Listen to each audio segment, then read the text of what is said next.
I'd like to invite my next guest, Dr. Sage Breslin. Sage founded the Rose System, restoring old soul empowerment. You have a background as a trauma psychologist, correct? Yes, I was trauma psychologist for 25 years. Yep. And yeah, now you're currently working on women's empowerment and leadership.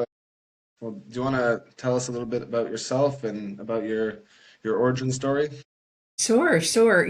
Every time I'm asked that, I never know where to begin because I have definitely been through a lot in my life. And I've been told more than once, like, if you tell your whole story, everybody will just fall off their chairs. So I try to kind of keep it a little bit more boxed in. Yeah, as you said, I'm started out in the world of work as a trauma psychologist, and I did that and loved that and invested in it with a great passion.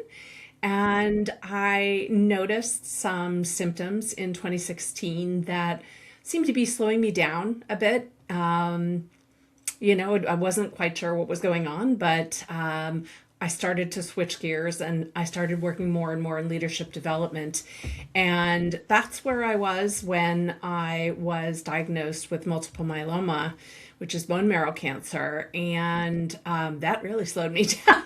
I mean, not immediately, because they caught it fairly early, but at that stage of the game, they weren't treating. So it was kind of a watch and wait, which is a horrifying thing, because it is a terminal disease and there's treatment to slow it down, but it has to reach a certain numerical level. So I probably did myself a disservice by continuing to work and, just do what I do. Then just during the pandemic, it became really clear that I couldn't continue to work that way. And in 2021, I had a bone marrow transplant. And during the course of the treatment, just prior to that and after that, I really gained an understanding of what it means to introduce abuse and trauma to the human body repeatedly and for long periods of time. I knew how it had affected me psychologically and emotionally, and I'd worked with therapists and shamans. And, I was paying attention to some of some of the fallout, but not the whole 9 yards, unfortunately. And during my cancer journey, I discovered some pretty unique tools that helped me not only recover physically, but really recover in a comprehensive way through my whole energetic imprint, through who I'd been, who I was, and help me sort of recreate my pathway forward. And that is where I landed. I realized, in leadership development, I was working with mostly men, and I just thought, we have come to this place in the world right now that desperately needs women leaders, especially old soul women leaders. And with everything I learned, I thought, why wouldn't I use it with other women like me? Funny, smart, well trained leaders in their communities, in their families, in their industries and organizations to finally help, uplift women in a much more impactful way. And that's what I've been doing ever since. This incredible journey that you've had. How did that build from starting as a trauma psychologist to coming into the world of teaching? What your experience that you had during this tumultuous time, like during your cancer and during your breakup, like discovering this narcissistic relationship, do you think that you took everything that you knew before and you were able to funnel it through this experience? Or do you think the skills that you gained during that time period were really what manifested into your current business? Well, I don't believe in coincidences. Like, I don't even, Yeah. that word is going to not be in my dictionary anymore. And there's a phrase that I use. I'm not religious, but I am very spiritual. There's a phrase I use with regularity with my patients, and and then God walked into the room. It's when you are sort of clipping along and then something amazing or miraculous happens. And there's really no other way to understand it than it's divine intervention. So for me, I believe in the building blocks. I think everything that I've been trained to do, not just as a psychologist, an educator, a writer, Reiki master, a shaman, like all of those things, there are layers and layers and layers, not only of who I am, but what I do, what I have to offer. And so I think that all of those things were laying the groundwork with something for something bigger than what I was doing, something more meaningful and more impactful. And then God walked into the room. I was in my on my cancer journey. I was had still was still receiving treatment, and I guess you would call it an epiphany. I had during a meditation, I had this set of images, almost like a video, just appeared in my head and showed me something crystal clear from my life, deep in my life. And I just heard this instruction like, do what you do, but do it in this way. And I tried it out on myself, and everything changed. All sorts of things in my life started changing almost immediately. And I thought, okay, if this worked on me, I wonder if it would work on other people. And so I had some patients that I had been working with, and I thought, let's give it a try. And then I saw major changes in them, and I thought, okay, I'm really onto something here. Now I've really got to introduce this to the world. So it's kind of like everything and all that you said, it's all the things that came before, and then this new insight into really putting the soul back in the driver's seat, because that's something we leave out of the conversation in most therapy. So I mean, in coaching too. We can do all the legwork, and we can do all the mindfulness, and we can do, all of getting, invested in having clear, rational thoughts and get a good plan together and great time management. And those are all great. They're all part of the plan. But if you don't do the work at a, beyond cellular level, nothing will really remain changed. And my journey is to ensure that other women can just, and actually everyone, that if you're in a toxic relationship, that you can learn to ditch the narcissist magnet once and for all. And I could just say soul sucker, but people wouldn't know exactly what I was talking about. So Is that I some of use your the word terminology from the narcissist. Rose program? Yes.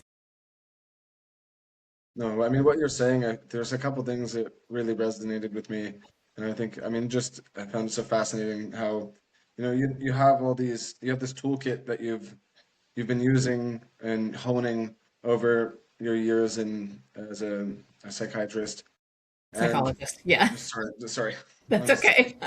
psychologist, and then you hone them, you hone your craft, but then it was like taking those skills and then targeting them inwards, which caused this kind of this development, this metamorphosis into your teachings. And it's incredible how, I mean, I find this in myself as well. Just, I mean, probably at a less spiritual level, less less evolved level than this experience you had. But it's like you give advice to other people, but then you don't always follow that advice yourself. It's like sometimes we don't practice what we preach in a weird way. It's Yes. like I know this would be best for me to go through these paces, but then you know you kind of, I don't know, you step outside of the path for a second, or you miss the plot for a second. Yes, definitely. This was, I mean, I think that the cancer diagnosis was really the biggest of my divine two by four therapies. I had, other sort of major medical issues that had popped up before, and I addressed them in the moment, and I did self-care in the moment, but I didn't change my pattern of how I engaged with others, especially intimate others. And that's what I finally had to invest in, was looking at how do I how can I choose toxic relationships and be in my sovereignty? And the answer is one cannot. That's impossible. And so if I really want to do beautiful depth work, I have to be in my sovereignty. I cannot be outside that. And that means I cannot choose things that are, innately bad for me, Yeah. that don't support my own growth and transformation. It just, they're mutually exclusive. There you go. There's a good clinical term. Yeah.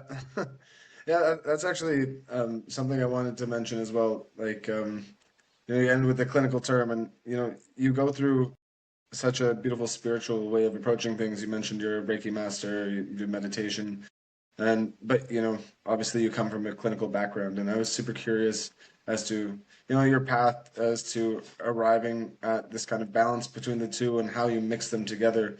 You know, if you Yeah. could, like, Yeah. I just have kind of a silly answer to this one. yeah, Um, I have done all the training and education. I started out as a behavioral specialist, in for my BA.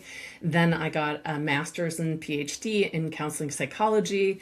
Then I really was trying to manage the fact that I was born clairvoyant. I didn't do anything to get it. I mean, I guess it traveled through my genetic lines.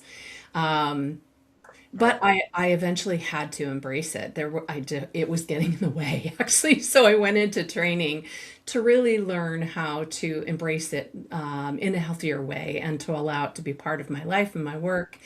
And I came to understand that I could have all of this sort of Western training, on one side and education, and it gave me a little more free rein to embrace that more spiritual perspective and teachings and tools. So it wasn't just being clairvoyant, it was then training as a shaman, it was becoming a Reiki master, it was embodying my intuition in the work that I do. And I think that that actually helped me become more balanced because I mean, I was trained in my doctorate at a Freudian institution, and that was rather hard on me because I started out as a behaviorist. So I feel like, and even after all that, I went back to Harvard Med and did a certificate with them in mind body medicine because I still wanted to see, well, can other people do this? Can other people marry these things together? What I learned there was their version of mind body medicine was way tamer than mine, way more vanilla, which I guess, you're Harvard Med, you kind of make it vanilla. yeah, But that's all good. It really did show me exactly like kind of where people were at the time. And so anything I wanted to layer on from there and integrate made it richer, denser, better, I think. So. yeah, and probably more connectable, like for a lot of people out there, right? Yeah, absolutely. And, people ask me all the time, like, well, is this kind of what you do all the time? Do you just not see any regular people? And I do, I mean, like all things, we look for balance, right? So while this is my niche, this is where I love to be, this is how I love to practice, I do have a few people that I see that, mainly people with PTSD, so I see them because that's something I could do it in my sleep. That's how ingrained it is and how trained it is in me.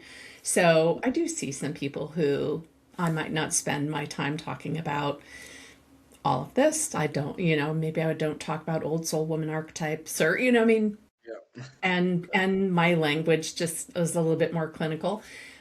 But I'm not, I am who I am, right? It's not like I shy away from it. If they ask me a question about, a spiritual query inside of what they're doing, I'm going to answer it, I'm not going to not go there.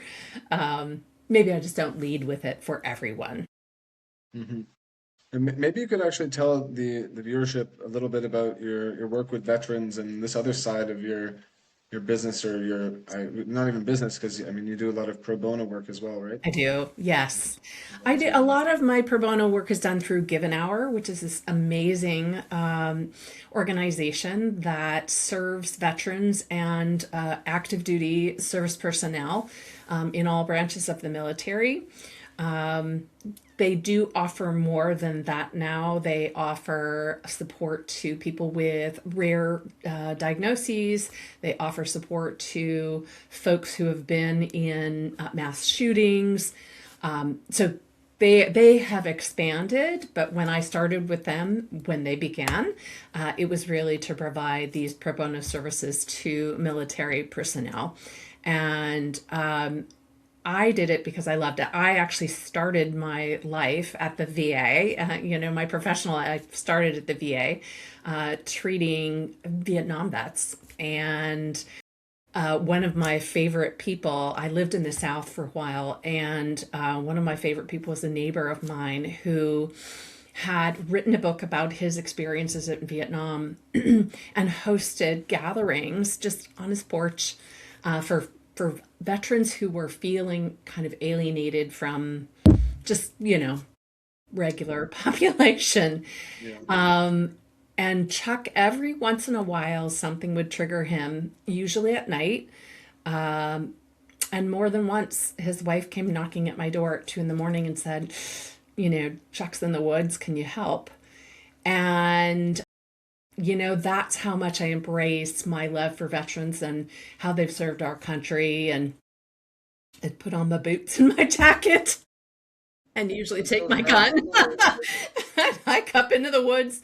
I'd announce myself about a block out. Come in with a white And flag. I'm not a Viet Cong. yeah, no. And I'd just say, I just want to sit with you. And oftentimes the kind of the coming down process is he taught me how to make wreaths with vine.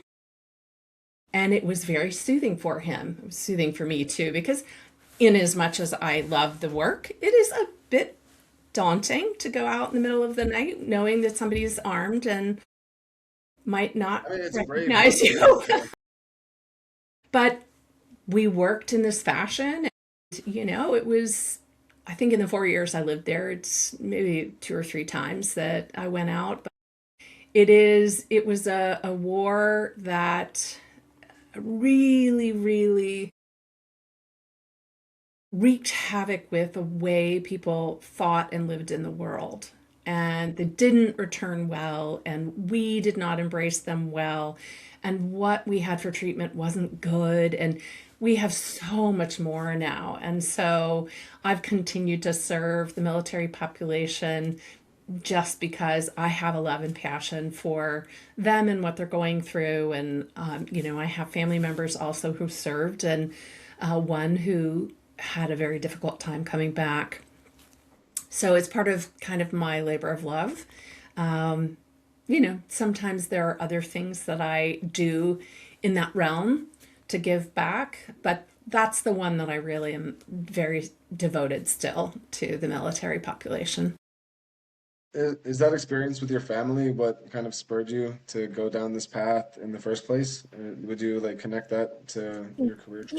I mean, I think that was sort of over at the side. My own personal experiences were pretty horrific, and I didn't find, I mean, I found resources sort of bit by bit as I grew up, but not probably timely, not probably at the right time, not in time. Nobody rescued me. I rescued myself basically.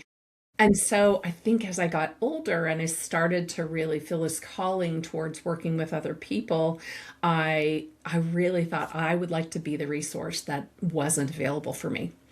And I think as I developed my skills and followed my training, that's where I was headed, was just how can I be of better service? How can I be more useful? What can I bring to the table that would have been great, and made an impact on my life? And, I've probably had more therapy than God. I mean, I've tried to do it all so that I come to, you know, any session as clear as I can be, but sometimes I get triggered, the material still lives in my life. It's still part of my memory bank. It doesn't stir me up quite as much as maybe it might have in the past, but you know, I'm still going Yes. to do the work. I think maybe the difference between me and other therapists is I will take a breath in a session and say, what you just shared is deeply triggering for me. And I'm just taking a moment for my own reaction and to reset myself so that I can be more available to you. And more often than not, my clients will ask, what is it? Do you want to share? Can you share what's happening for you?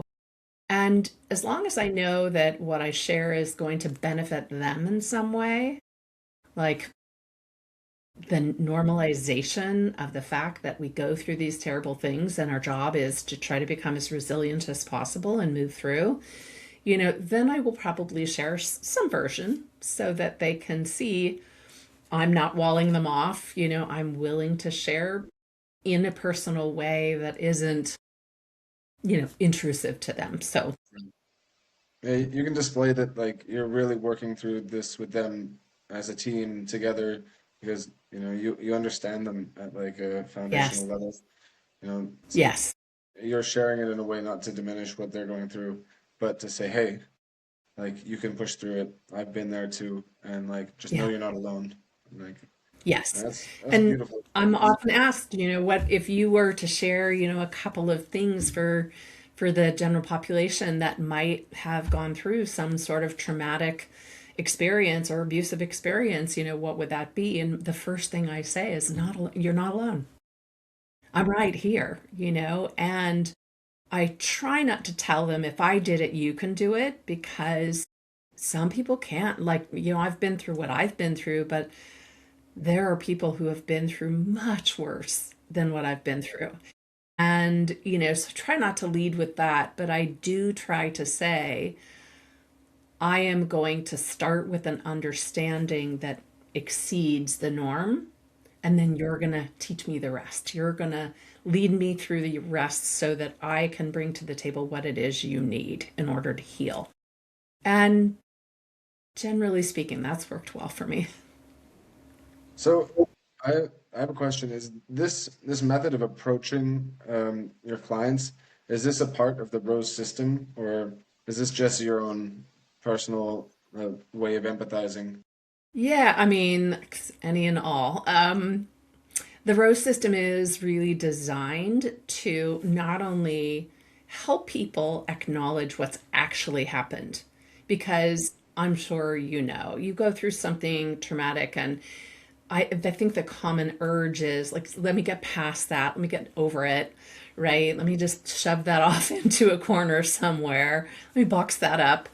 And the reality is, yeah, people deny and minimize because they just want to go on. They want to move forward. And unfortunately, it's like moving forward while carrying a body on your back, like it becomes really depleting. And so helping them acknowledge what's actually happened and then identify what was the impact on them. Then we look for were there roots to this? Is there a reason that you were susceptible to these kinds of experiences or relationships? And once we understand that, that's when energetics come in, that we look at cord cutting, cutting the ties to all of that sort of historical baggage. But we don't do it unless the baggage is resolved. So that's something that I think is more unique to what I do. I offer something called MyPet, which is modified intuitive prolonged exposure therapy. So the shorthand is that we revisit what happened and we resolve it in real time. And what we bring back is a healthier, more stable version of the self so that we can move forward step by step. But the secret sauce is that most people don't think about what happens when you have a trauma. It's like that part of you, that version of you that was involved in the trauma, like that snapshot stays there. And so if you think about a part of the soul just stays there, stuck in time. Well, you need your whole soul to live, right? It's just, Yeah. Yeah, bring that if you part don't back. have it all, you're not really able to be your best self, right? Yeah, if you're like So we walling have off to, and yeah. So we have to go back and we have to do that soul retrieval, and then we have to reactivate the soul. And that's done in a lot of different ways. Some people will use their own voice or somebody else's voice. Lots of people are actually enjoying sound baths now. They really start to feel that the attunement that happens there. And we use a wide variety of those things to help people really lock in that sense of sovereignty so that they can then revise, or what we call revision, their life for moving forward, so that the plans are actually, reflective of who they've become, soul intact. Mhm. When you're doing these different techniques and you're doing the repeated exposure therapy, um, how does that look? Because you do like a 12-month program, correct? I do, yeah. The Like, Rove system is a 12-month program. so how do you how do you structure that? And is there like a certain rhythm that you keep, a cadence for all people, or do you kind of customize everything depending on how someone's able? Yeah, I mean, I have a protocol that I can follow. And I do have, I have worksheets that my members can follow along with so that they can see what we're moving through and moving towards. But absolutely, some people, need more time in month one than a month. Sometime that step might take 3 months. And other people need much more time for that soul retrieval. People who've been through the boatload of things, they're picking up a lot more pieces. And so that takes more time. So I really try to individualize it for each person. Sometimes I'm working with somebody where other life is happening, right? There's stuff going on.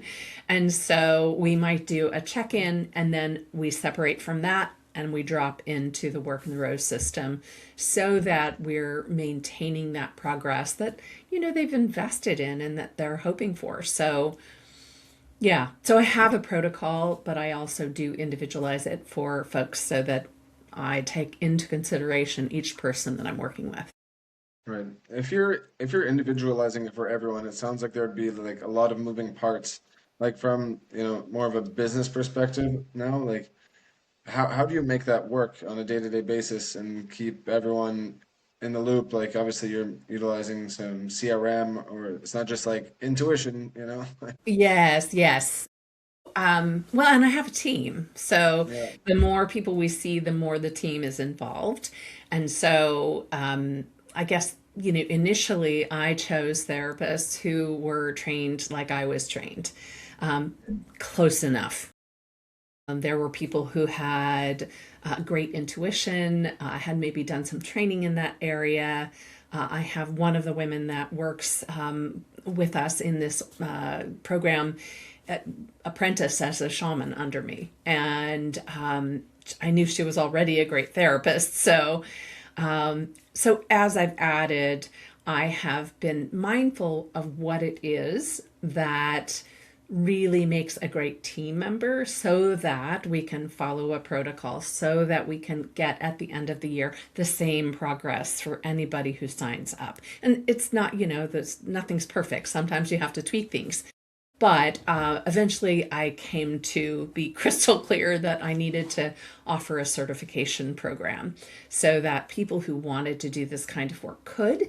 And if they wanted to, come on board with us to do the work, that they could do that as well. So, treating people with narcissistic abuse does take some extra training and probably a little bit more experience than just traditional therapy, and certainly more than traditional coaching. So, offering that certification program, we're hoping that that will be live by September. And I think that will help other therapists do the work that we do with the same kinds of skills so that they can get the same kind of results. Yeah, I mean that's super cool to always be considerate of, also bringing in therapists that are specifically interested in this, not just taking anyone who wants to get a job, you know, it's like at the end of Yeah. the day, like what you're passionate about is what's the most important. There was though at the end of what you were saying though, a word that triggered a memory in me is when you were talking about the narcissistic relationships. And I mean, you have a title, right? A kind of unofficial title, America's Yeah. recovery expert. Like, Yeah. I'm just curious as well, like how that, like how much you lean into that title, how much you identify with that, like what that means for you and your business, and like, you know, for your niche. Yeah. I was sort of what I would call like the America's Best Kept Secret for a long time. Yeah. And I happened to be talking with a marketing agent about that, saying like, wow, if there's something I could change, this would be it. I'd like to be, just regular fare. I'd like to be out there and be known rather than just being a hidden gem. And she said, well, then you're going to have to embrace the title. And I laughed because it had never occurred to me to lead with it. I mean, it is what I do, but it hadn't occurred to me how boldly I could lead with it. And, since adopting that and kind of leaning into it, I have met hundreds more women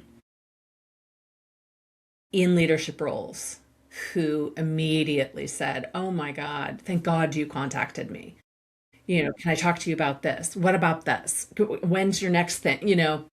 So, I mean, yes, it was great for business, but I also realized that it is great for people being able to understand what it is that I do. And the hard thing is, there are narcissists, we use the word narcissist comprehensively. Um, if I could just say soul sucker, I would, because it's narcissists, psychopaths, sociopaths, and low functioning people with low functioning borderline personality. So Anyone they with are a all, triad, right? yeah. That's the yes, yes, the soul sucker triad right there. So it just becomes laborious if you're in writing the book, like I'm constantly just struggling to say all of it. When I do podcasts, struggling to say all of it. Eventually, I'm just going to train everybody to understand what a soul sucker is, and we'll just use that term instead. For now, narcissist will be sufficient. Most people kind of get that. Yeah. I mean, you were just mentioning like how women are so happy, like women in leadership roles specifically, you said are so happy when you reach out to them. So, I mean, obviously we started with your origin story, working with the VA and, helping veterans. At what point did you kind of transition into working with people in C-suite roles, working with Yeah, this actually, executive branch?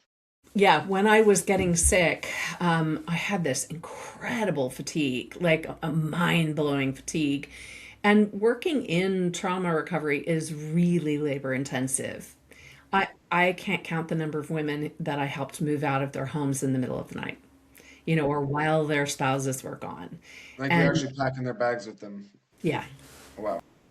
yeah, that was like the level I was invested in my early career.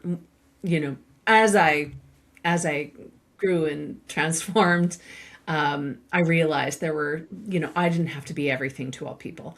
So, but when I got sick, I realized that I wasn't able to bring the energy that I needed to do the work I was used to doing.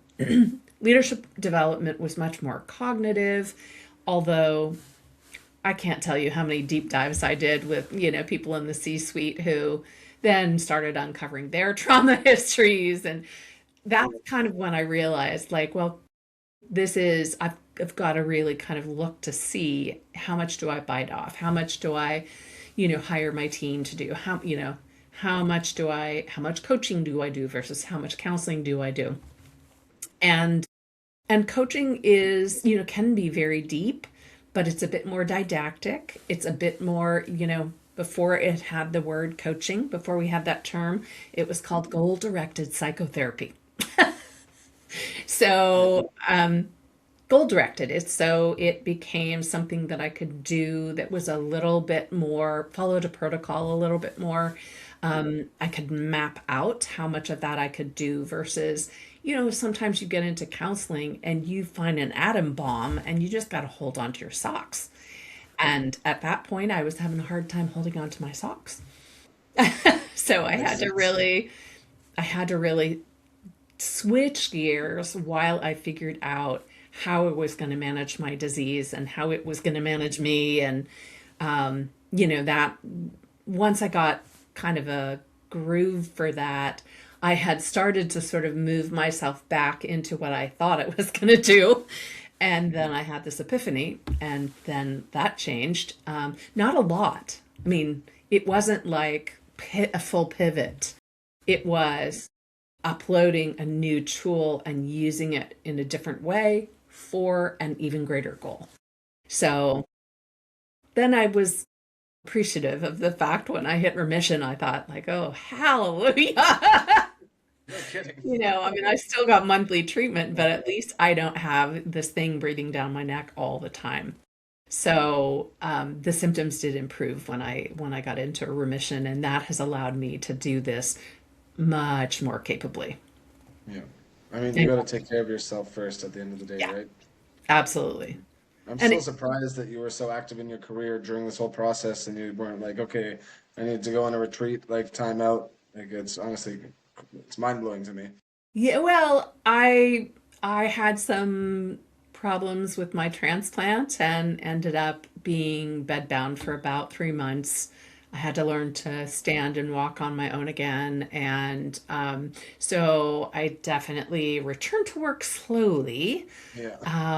But I mean, I did a video chronicle of everything in the hospital, bald, just I think because number one, I had 5 children and I was a single mom and Yeah. somebody had to keep the lights on. Yeah. So I was doing that. I was doing that to the best of my ability and keeping my own capacity, very much in mind as I moved along. It took way longer to get back to work than I thought it was going to.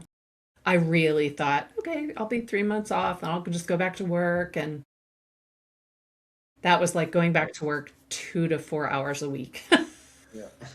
like for another probably 3 to 6 months. And then slowly but surely, took on a few more clients. And even now, I really try not to work every day. I try to work Monday, Wednesday, Friday because that gives me, number one, some time with family. And number two, it does give me a rhythm where I can do my self care. I can, when I go to my monthly treatment, I can do that without worrying about like, oh my gosh, I've got a client, I've got to get out of here. It wouldn't work. I mean, it's not reasonable. It was part of the epiphany. You've got to like live in your human too.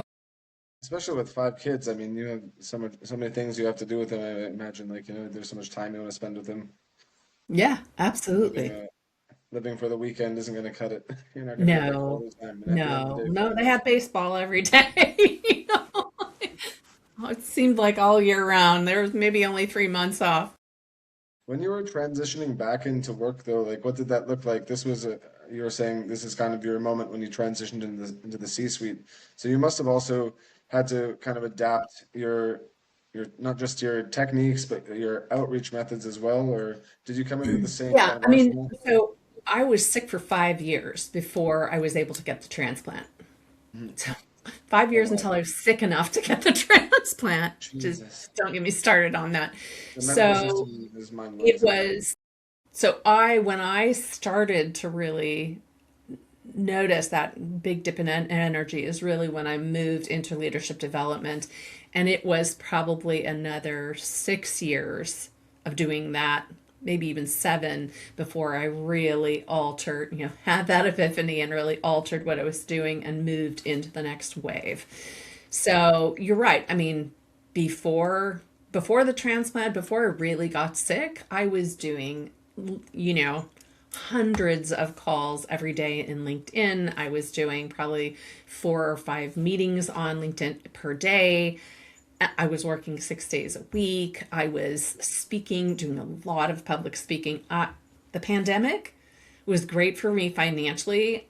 I worked 6 days a week. I probably did 3 or 4 public speaking engagements a week. And it made me so sick that I ended up having a transplant the following Yeah. year. Is that like Yeah. a silver lining, maybe? Yeah, yeah, no, I that was Like probably just part of getting the done. epiphany, like, this is not designed for the human being to do this. No. So, things really did change, and then I took a couple years off. When I say off, just means working less. As I moved here to the East Coast, everything had to be scaled back because I've had to reinvent myself here just in terms of nobody knows me. I'm working mostly virtually. I no longer have an office for the first time in 30 years. I am trying to get to know the local culture, which is entirely different than California. So just a lot of things had to shift and change. And then now, during the last, say, 9 months, have stepped back into a more structured marketing, promotion, ad, things to get the business enrolled and moving forward so that it can be available to people. Yeah. Could you mind walking us through like what that looks like? Because I mean, for me, I'm super interested in that as, my business is based around lead generation and like growth. So, I hear this 9 months that you've been pushing forward and like I'd love to hear what your strategy has been and how that's been going for you. Yeah, I think the shotguns strategy has been what it really looked like. Pray and pray. It was like, how many things can I do, and what of the spaghetti that I throw at the wall, which one's going to stick? Hmm. And I will tell you, it's a kind of a funny thing.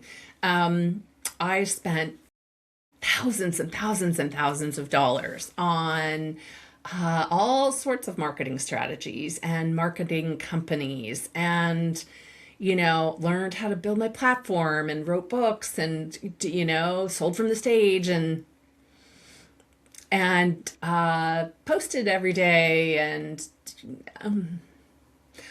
I would say that those things may have gained eyeballs, but not really sales. What Right. has increased sales? Honestly, was having a VA who was helping me to reach out to people on a daily basis, and actually make contact with them. Do LinkedIn outreach and reach Yep. out to specific And people. I have never seen any movement on Facebook, which is interesting because my biggest colleagues, you could call them competitors, are mostly Facebook and Really? Instagram based. Okay. I do a lot of promotion on Facebook and Instagram, TikTok, but my sales come from LinkedIn.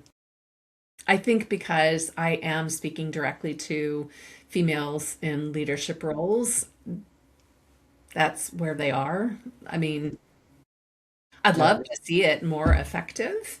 Again, viewership is definitely up with some. I have a social media marketing guy who does that. I have somebody who automates emails for me. Um, and that's great. I have a new book coming out, and that's great. But at the end of the day, I think that my VA has probably been the Yeah. best use She's of. the one holding it down for you. I Yeah. mean, until I see differently. But, like I said, I spent thousands and thousands of dollars to learn strategies of how to do all these things. And, I could follow it to the letter. And again, increase in viewership, not so much in sales. But when I get with people who are interested and know what I'm doing, that is where the magic happens. I mean, yeah, that has to be the first step, right? Is there has to be that exposure and then the building of trust before you like jump into a relationship that's going to be so open. I am curious though, just because like one of the techniques that I have the best luck with is like the cold email. So I mean, the LinkedIn makes so much sense because you have your, obviously your history is just on display there. You know, they see your face and it's much more personal. I'm Well, surprised that you and got. funny enough, since my title has shifted away from my name to the whole thing, Yeah, people know exactly who they're responding to, even if it's just the first outreach they get from me saying, "Hey, you're I bumped into your profile, interested to, be of service if I can." They see what I'm about. They don't have to do much research. yeah, And they'll either respond or not. And most, I'd say 40 to 50% respond, even from a that's incredible cold numbers. little in mail. Yeah. So that's been a good thing. Hmm. Man, super cool. I so you said that you had like your VA doing this outreach and then you have, you know, your guy automating emails. But like what else are you incorporating now? Like have you been keeping up with the kind of, you know, revelation that's happening with AI? Or what does your current strategy look like in terms of like implementing new technologies? Yeah, so one of my team members, clinical team members, is an AI whiz extravaganza. Mhm. I still actually film myself. I have a weekly video cast. Nice. She showed me what was AI generated, and it just knocks my socks off. So slowly but surely stepping into the wave of AI. I do have a marketing agency that they have an AI bot that they're developing for me, an AI persona who looks and Cool. sounds like me, so can answer those phone calls at 3 in the morning, which I would prefer not to do in person. So, yes, right, right. So, and my team member is now schooling me on all things that I can do with AI to do what needs to be done. And slowly but surely, I think we'll be in a more full embrace of that. I don't think AI will ever fully replace those of us who do what we do, just because, the sovereignty comes through our humans. And I don't feel that in AI. I haven't seen that yet. Yeah. No, of course. I I mean, can feel humanity, but not the sovereignty. So I'm hanging in there with some job security, I hope. oh my God. I mean, it's not like people aren't going and venting to ChatGPT or something. You know, people are definitely turning to vent their problems to AI, but I mean, you're never going to have that human connection and have a true understanding, you know? Yeah. You're actually going through an issue, like you need to speak with a person, not a machine. Well, and especially a person who's maybe been through at least something like what you've been through, Yeah. that normalization, I think, goes such a long way. And just to say, I actually used ChatGPT to ask a question the other day, and I got this answer. And I thought, I'm going to Google that. And I Googled it. I got a different answer. And the different answer was correct. So in that instance, ChatGPT was wrong. And I thought, ooh, that was a pretty simple question. If ChatGPT is wrong about that, like, so I'm hopeful that we humans can stay as part of the solution, and just embrace the AI in the way that it allows us to be more available and to streamline and be more efficient. And I'm all for that. Yeah. I mean, ChatGPT thinks there's two R's in strawberry, so I think it's not going to be able See, to pick up the well, nuances of a human situation, their emotions, you know? yeah, it's got its own little quirks. Yeah. But do you have like maybe to wind this down, do you have any like philosophical notes or any advice for life or for business you'd like to leave our viewership off with?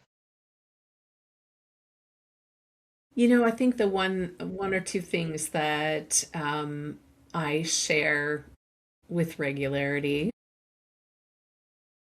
I think especially women in leadership roles, they are an unusual breed. They tend to function very high levels until there's almost nothing left of them.